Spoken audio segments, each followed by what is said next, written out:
Salam sejahtera Malaysia, terima kasih kerana menonton video-video dalam channel ini. Sebelum kita mula, jangan lupa untuk tekan tombol subscribe, share, like dan komen. Let's go!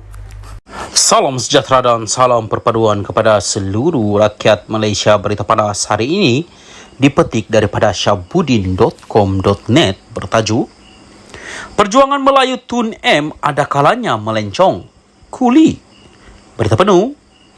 Ahli politik veteran Tengku Razaleek Hamzah memberi peringatan perjuangan Melayu Dr. Mahathir Mohamad ada kalanya melencong mengikut kesesuaian ketika berpolitik. Bekas Menteri Keuangan itu akui Mahathir mengambil berat nasib orang Melayu dan sering membangkitkan isu itu dalam pertemuan mereka, namun tindakannya adakala tidak seiring retorik. Beliau memang banyak bercakap pasal orang Melayu setiap masa, tetapi ada kalanya dia corner, lencong, ikut lain. Mengikut kesesuaian masa untuk dia berpolitik, kata Kuli, mengulas tentang proklamasi orang Melayu yang digerakkan Mahathir pada Mac lalu ketika ditemui di Perhimpunan Agung UMNO 2023 di Pusat Dagangan Dunia Kuala Lumpur pada Sabtu. Inisiatif Mahathir itu dikatakan untuk menyatukan ahli politik Melayu, merantasi kepartian dan disokong beberapa pemimpin pembangkang termasuk Presiden PAS Hadi Awang yang pernah menjadi sasaran kritikannya. Tengku Razaleek yang lebih dikenali sebagai Kuli mempersoalkan kenapa Mahathir tidak melakukannya ketika menjadi Perdana Menteri dari 1981 hingga 2003 ketika bersama Barisan Nasional dan 2018 hingga 2020 ketika bersama Pakatan Harapan. Pengasas Petronas itu bagaimanapun akui tidak mengkaji proklamasi yang disahut oleh PAS dan Bersatu itu. Saya tak kaji sebenarnya. Tetapi kalau tanya saya 22 tahun dia jadi Perdana Menteri, kenapa dia tak buat semua benda itu? Ketika dia pakat dengan DAP, kenapa dia tidak buat? Sehingga dia ditolak oleh parti sendiri, Bersatu, katanya merujuk kepada pemecatan Mahathir daripada Bersatu pada 2020. Sebelum ini, ketika mengulas laporan mengatakan proklamasi itu disokong untuk menyatukan dan menyelamatkan orang Melayu, bekas ahli parlimen UMNO Taufik Ismail berkata, ketuanan Melayu tidak pernah terancam melihat pada bilangan orang Melayu yang berkuasa. Beliau turut menyifatkan kerjasama Mahathir dengan pemimpin PAS sebagai ironi kerana bekas Perdana Menteri amat negatif terhadap kelayakan parti itu. Salam sejahtera dan salam perpaduan kepada seluruh rakyat Malaysia. Berita panas hari ini dipetik daripada BH Online bertajuk Lebih 2 juta ahli sudah tinggalkan UMNO. Berita penuh. Bekas Setiausaha Agung UMNO Tan Sri Anwar Musa mendakwa lebih 2 juta ahli sudah meninggalkan parti itu. Beliau yang juga Presiden Mufakat Nasional MN mendakwa UMNO kini bukan lagi parti yang menjadi pilihan rakyat.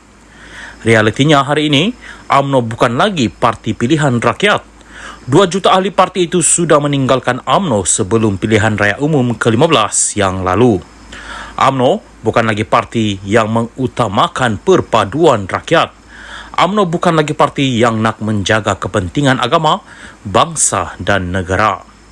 Ia sudah bertukar menjadi satu parti menjaga kepentingan individu, menjaga kepentingan kelompok dan puak tertentu. Sekarang ini, mereka sibuk menjaga dan menjadi tukang sapu kepada parti DAP semata-mata, katanya.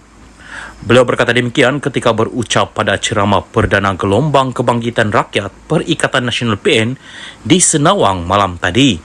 Yang turut hadir, pengerusi PN merangkap Presiden Bersatu Tan Sri Muhyiddin Yassin, Presiden PAS Tan Sri Abdul Hadi Awang, Setiausaha Agung PN Datuk Sri Taqiyuddin Hassan, Timbalan Presiden Bersatu Datuk Sri Ahmad Faizal Azumu dan Ketua Penerangan PN Datuk Sri Muhammad Azmin Ali.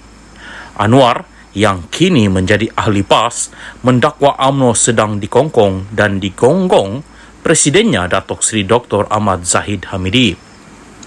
Tidak ada sebab untuk saya menyokong sebuah parti politik UMNO yang sedang dikongkong Presidennya Datuk Seri Ahmad Zahid Hamidi yang telah merosakkan dirinya.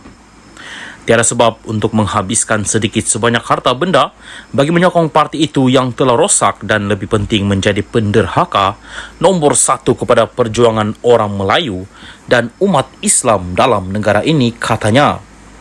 Beliau yang juga bekas ahli Parlimen Ketere mendakwa dulu UMNO yang disertainya selama 50 tahun diharapkan menjadi parti yang akan mendukung penyatuan dan perpaduan umat dan rakyat.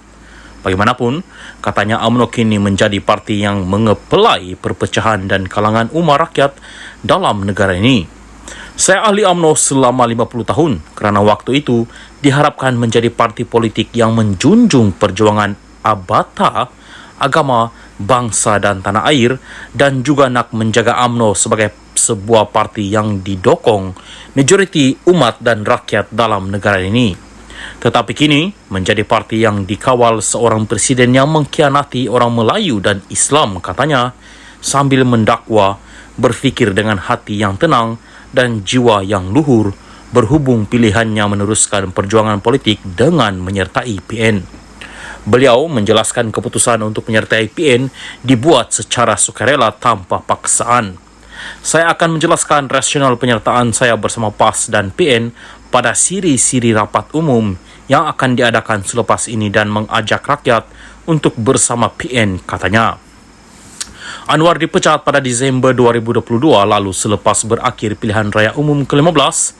Turut sama dipecat bersamanya ketika itu ialah Ketua Wanita UMNO Bahagian Arau, Datuk Seri Samsia Yasan, yang juga isteri bekas Ketua UMNO Bahagian Datuk Seri Syahidan Kasim.